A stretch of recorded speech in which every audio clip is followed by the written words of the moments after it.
Hello everyone. आज हम बात करेंगे टीसीएस ने 30,000 कर्मचारियों को नौकरी से निकाल दिया। आगे भी यह छटनी जारी रहेगी।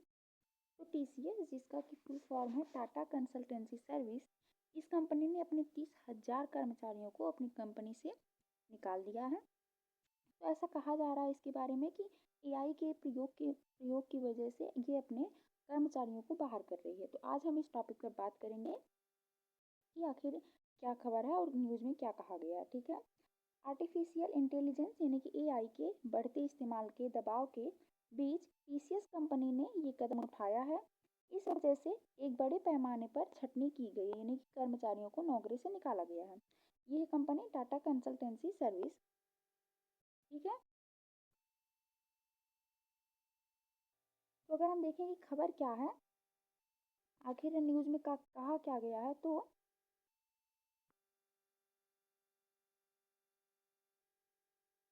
देश की सबसे बड़ी IT company Tata consultancy services यानी कि टीसीएस ने पिछले 6 महीने में 30,000 कर्मचारियों को नौकरी से निकाल दिया है। इतना ही नहीं, कंपनी ने इशारा दिया है कि आगे भी यह छटनी की जा सकती है। इंडिया टुडे की रिपोर्ट में बताया गया है कि साल 2025 में टीसीएस ने कंपनी स्तर पर यानी कि एक बड़े पैमाने पर रीस्ट्रक्चरिंग यानी कि काम करने के तरीके में बड़े बदलाव की घोषणा की थी।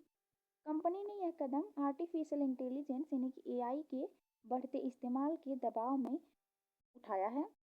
अब टीसीएस ने पुष्टि की है कि यह रीस्ट्रक्चरिंग प्रोसेस अभी खत्म नहीं हुआ है, यानी कि आगे भी ऐसा किया जा सकता है।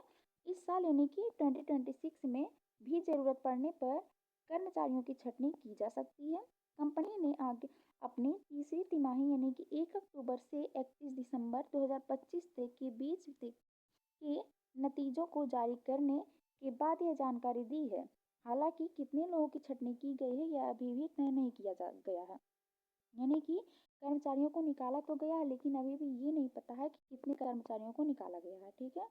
जो कंपनी के सीईओ हैं उनका कहना है कि not just AI directly replacing jobs बल्कि स्किल्स मिसमैच मेजर रीजन, यानी कि जो वहाँ के सीईओ हैं वो कह रहे हैं कि सिर्फ एआई के प्रयोग की वजह से ही लोगों को नौकरियों से नहीं निकाला गया, बल्कि हमें जिस स्किल्स की ज़रूरत है वो उनके पास नहीं है, यानी कि जो उनके कौशल हैं वो पुराने हैं और हमें नई तकनीकों की ज़रूरत है। ठीक है। तो टीसीएस का क्या कहना है, अगर ये देखें तो हर कर्मचारी को सोच समझकर ही हटाया गया है। कई लोगों ने खुद ही नौकरी छोड़ दी है। भविष्य के लिए कंपनी को तैयार किया जा रहा है, यानी कि हम सब जानते हैं कि आने वाले दिनों में एआई यानी कि आर्टिफिशियल इंटेलिजेंस का प्रयोग जो वो बढ़ेगा। तो ऑब्वियस बात है कि सभी लोग चाह रहे हैं कि हम अपनी कंपनी को या अपने जो कर्मचारी हैं उन लोगों को तकनीकी कौशल जिनके पास है उन लोगों को ही लें, और जो अपनी कंपनी है उसे हम और भी डेवलप करें तकनीकी चीज़ों के लिए। ठीक है।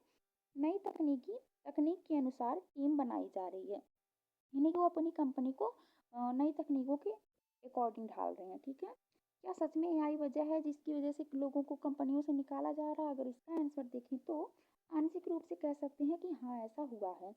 आर्टिफिशियल इंटेलिजेंस के कारण कुछ काम अब मशीनें कर रही हैं।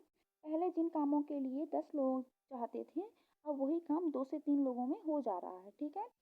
लेकिन कंपनी का क्या कहना है, तो वो कह रही है कि छटनी सिर्फ एआई की वजह से नहीं हुई है, असली कारण है कौशल का मेल ना होना। यानी कि वो कह रहे हैं कि एआई की वजह से हमने नहीं निकाला, बल्कि हमने इसलिए निकाला क्योंकि हमें जिस कौशल की या जिस स्किल्स की ज़रूरत है वो उन पुराने कर्मचारियों के पास नहीं है। ठीक है। तो अगर देखें कि ये खबर इतनी बड़ी क्यों है, क्योंकि अक्सर ऐसा तो बहुत ही नॉर्मल है कि कोई कंपनी जो है वो अपने कर्मचारियों को निकाल रही, इसमें कोई भी बड़ी बात नहीं है। लेकिन यह वाली खबर इतनी बड़ी क्यों है, तो टीसीएस जो है टाटा कंसल्टेंसी सर्विसेज, ये कंपनी भारत की सबसे बड़ी निजी नौकरी देने वाली कंपनी है। ठीक है। अगर यहाँ छटनी हो रही है तो पूरे आईटी क्षेत्र में जो और भी कंपनियां हैं उनको भी ये मोटिवेशन मिलेगा कि हम भी अपने कर्मचारियों को निकाल के एआई का यूज कर लेते हैं। ठीक है। युवाओं में नौकरी को लेकर बढ़ता डर। वैसे भी हमारे देश में बेरोजगारी बढ़ रही है, और अगर ऐसे कंपनियों से लोगों को निकाला जाएगा तो और भी बेरोजगारी बढ़ सकती है। कर्मचारियों के खिलाफ के लिए एक सबक क्या है, तो जो वहाँ पे कर्मचारी काम कर रहे थे वो तो अब बेदखल कर दिए गए हैं, तो उन्हें अब नई जगह जाना पड़ेगा, नई जॉब्स ढूंढनी पड़ेगी। तो अगर हम देखें कि उनके लिए कुछ सजेशन या कुछ सुझाव क्या है हमारे पास, तो जो कर्मचारी इन क्षेत्रों में कुशल नहीं है उनके लिए खतरा अधिक है। पुराने सॉफ्टवेयर काम, केवल साधारण तकनीकी ज्ञान, ये सब उनके लिए कम है अब। उन्हें कुछ नई चीज़ों को सीखना होगा, ठीक है? अगर देखें कि क्या कर सकते हैं वो, तो सुरक्षित रहने के लिए ज़रूरी है कि नई तकनीकों को सीखें, वो आर्टिफिशियल इंटेलिजेंस को यूज़ करना सीखें, क्लाउड तकनीक को सीखें और डाटा विश्लेषण को सीखें। हालांकि जिन लोगों को निकाला गया है वो सब ज़्यादातर 30+ के हैं, यानी कि अगर कोई इंसान जब 30 से ऊपर होने लगता है या 40 से 50 के बीच में जो लोग हैं, उन लोगों के लिए ऐसे तकनीकी ज्ञान सीखना वो भी इस उम्र में मुश्किल है। उनके लिए नई जॉब को ढूंढना भी मुश्किल है, क्योंकि उम्र बढ़ने के साथ प्रेशर भी बढ़ता है, जिम्मेदारियां भी बढ़ती हैं, तो उनके लिए नई जॉब को ढूंढना और भी ज़्यादा प्रॉब्लमेटिक है, ठीक है? जो इसके देखें कि ये जो लोगों को नौकरियों से निकाला जा रहा है, इसके सामाजिक प्रभाव क्या पड़ेंगे, लोगों के ऊपर इसका क्या प्रभाव पड़ रहा है, अगर ये देखें तो बेरोजगारी का खतरा बढ़ेगा इससे। युवा बेरोजगारी एक गंभीर सामाजिक समस्या बनती जा रही है और यह समस्या और भी बढ़ सकती है, क्योंकि अब कंपनी में जो लोग काम कर रहे थे उन्हें भी बेरोजगार कर दिया गया है इसलिए, ठीक है? इससे मानसिक तनाव बढ़ेगा, नौकरी जाने का डर, भविष्य को लेकर अनिश्चितता बढ़ेगी, जिससे कम जो कर्मचारी हैं उनमें आत्मविश्वास की कमी होगी और आत्मविश्वास की कमी होने के कारण ये समस्याएं और भी ज़्यादा बढ़ेंगी, ठीक है? और देखिए और क्या क्या हो सकता है, तो परिवार और सामाजिक जीवन पर असर पड़ेगा, क्योंकि नौकरी छूटना केवल आर्थिक नहीं बल्कि सामाजिक समस्या भी है। तो अब देख सकते हैं हमारा जो भारतीय समाज है इसमें नौकरियों को लेकर कितना ज़्यादा क्रेज है। ये हम देख सकते हैं कि जिसको देखो वो सरकारी नौकरी की तैयारी में लगा रहता है। तो एक बार नौकरी लगना ही कितनी कठिन बात है। उसके बाद जब नौकरी किसी को मिल भी रही है, तो जब उन्हें कंपनियों से निकाला जा रहा है, तो इसकी वजह से वो और भी ज़्यादा डीमोटिवेट होंगे। मानसिक तनाव और भी ज़्यादा बढ़ेगा। इससे समाज में काफ़ी ज़्यादा दुष्प्रभाव इसका होगा, ठीक है? तो इससे इससे जो है वो मध्यम वर्ग के परिवारों पर सीधा प्रभाव पड़ेगा, क्योंकि आईटी कंपनियों में जो कर्मचारी होते हैं वो ज़्यादातर मध्यम वर्ग से ही आते हैं। उनके ऊपर ईएमआई, किराया, शिक्षा ऋण बढ़ता ही जाता है। बचत खत्म होने लगती है, जिससे मध्यम वर्ग की आर्थिक स्थिति और भी ज़्यादा कमज़ोर हो जाती है। तो ये लोग जो होते हैं ये हर चीज़ के लिए लोन लेते हैं और टाइम टू टाइम भरते रहते हैं। तो जब जॉब चली जाएगी तो इनके ऊपर लोन को भरने का भी दबाव बढ़ेगा, इससे इनके ऊपर मानसिक तनाव और भी ज़्यादा होगा, ठीक है? डिग्री होने के बावजूद जब नौकरियां नहीं होंगी, पढ़ाई और उद्योग की ज़रूरतों में अंतर होने लगेगा, क्योंकि जो हमारे स्कूल्स हैं उसमें ज़्यादातर हमें जो बुक्स की नॉलेज मिलती है, हमें फाइनेंशियल एजुकेशन नहीं मिलती है। तो जो हमारे स्कूल हैं उनमें जो नॉलेज मिल रही है और जो उद्योगों में यानी बिजनेसेस में या कंपनियों में जो हमें ज्ञान चाहिए, उन दोनों में काफ़ी अंतर होगा।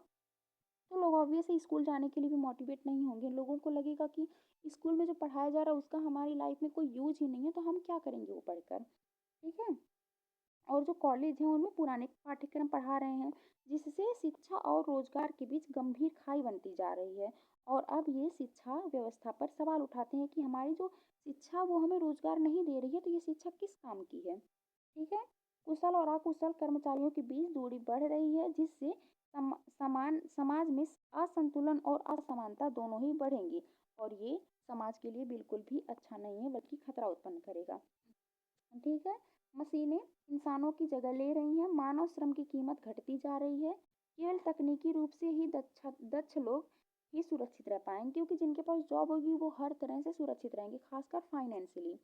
खाना अच्छा खाएंगे, अच्छे घर में रहेंगे, तो ऑब्वियस है वो ज़्यादा स्ट्रांग रहेंगे और सुरक्षित भी रहेंगे।